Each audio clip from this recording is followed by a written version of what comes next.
Hi everyone, welcome to my channel Divya food and blogs. ఈ వీడియోలో నేను వచ్చేసి ఆరోగ్యానికి ఎంతో మేలు చేసే రాగి తోప ఏ విధంగా చేయాలో చూపిస్తున్నానండి.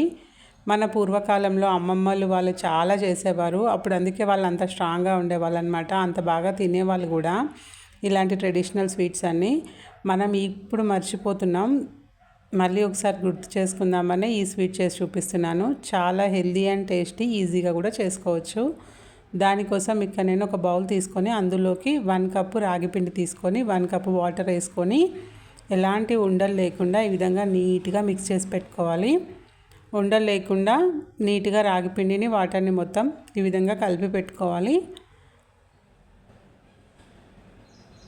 మీరు స్పూన్తో అయినా కలుపుకోవచ్చు, లేదంటే ఇలా మిక్సర్ తీసుకొని దాంతో ఈ విధంగా కలిపి పక్కన పెట్టేసుకోవాలి. ఇప్పుడు ఒక ప్యాన్ తీసుకొని స్టవ్ పైన పెట్టేసి ప్యాన్లోకి 1 కప్పు బెల్లం వేసుకుంటున్నాను. మనం ఏ కప్పుతో అయితే రాగిపిండి తీసుకుంటున్నామో అదే కప్పుతో బెల్లం యాడ్ చేసుకోవాలి.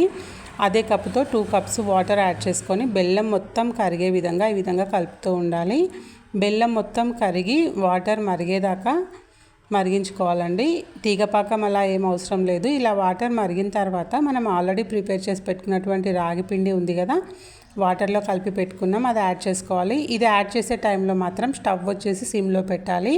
మీడియంలో కానీ హైలో కానీ అస్సలు పెట్టొద్దు. అలా పెట్టి కలిపితే పిండి వచ్చేసి ఉండలుండలుగా మారిపోతుంది, అస్సలు కలవదనమాట బెల్లం వాటర్లో. స్టవ్ వచ్చేసి సిమ్లో పెట్టి మాత్రమే కలుపుతూనే ఉండాలి. కలపడం ఆపేసినా కూడా పిండి గడ్డలు కట్టిపోతుంది, ఉండలుండలుగా ఫామ్ అవుతుంది. ఇందులోకి నేను పచ్చి కొబ్బరి కానీ ఎండు కొబ్బరి కానీ ఈ విధంగా తురిమి వేసుకోవాలి. తర్వాత నేతిలో వేయించినటువంటి జీడిపప్పు యాడ్ చేసుకోవాలి. ఇక్కడ నేను డైరెక్ట్గా యాడ్ చేశాను. మీరు దీన్ని నేతిలో ఫ్రై చేసి కూడా వేసుకోవచ్చు. ఈ విధంగా కలుపుతూ ఉండాలి ఇవన్నీ కలిసేలాగా.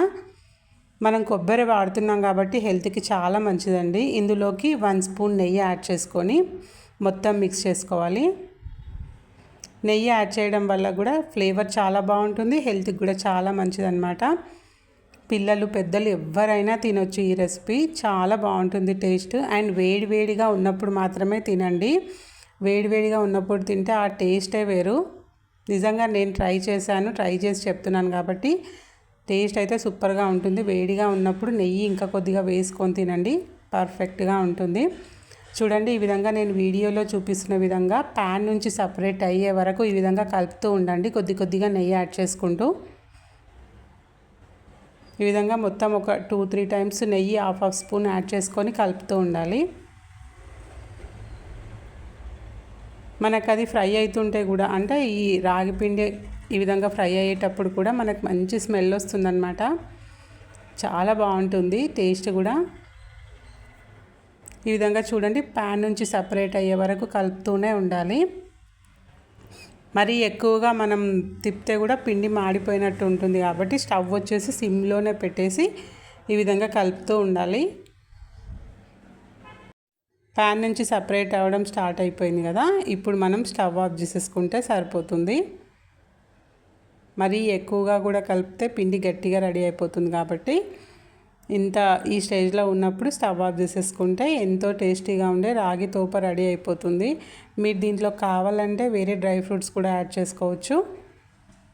నేను ఇక్కడ స్టవ్ ఆఫ్ చేసేసాను. ఇప్పుడు దీన్ని మొత్తం ఒక బౌల్లోకి తీసుకోవాలి. ఒక చిన్న బౌల్కి నెయ్యి రాసేసి దానిలోకి రాగి తోప వేసి ఈ విధంగా తీసుకుంటే చాలా బాగుంటుంది టేస్ట్. మీరు కూడా ఒకసారి ట్రై చేసి మీ ఇంట్లో వాళ్ళకు కూడా చేసి పెట్టండి. చాలా హెల్తీగా ఉంటారు అందరూ. ఈ వీడియో కనుక నచ్చితే please subscribe to my channel. Me friends and ఫ్యామిలీకి షేర్ చేయండి. Thank you.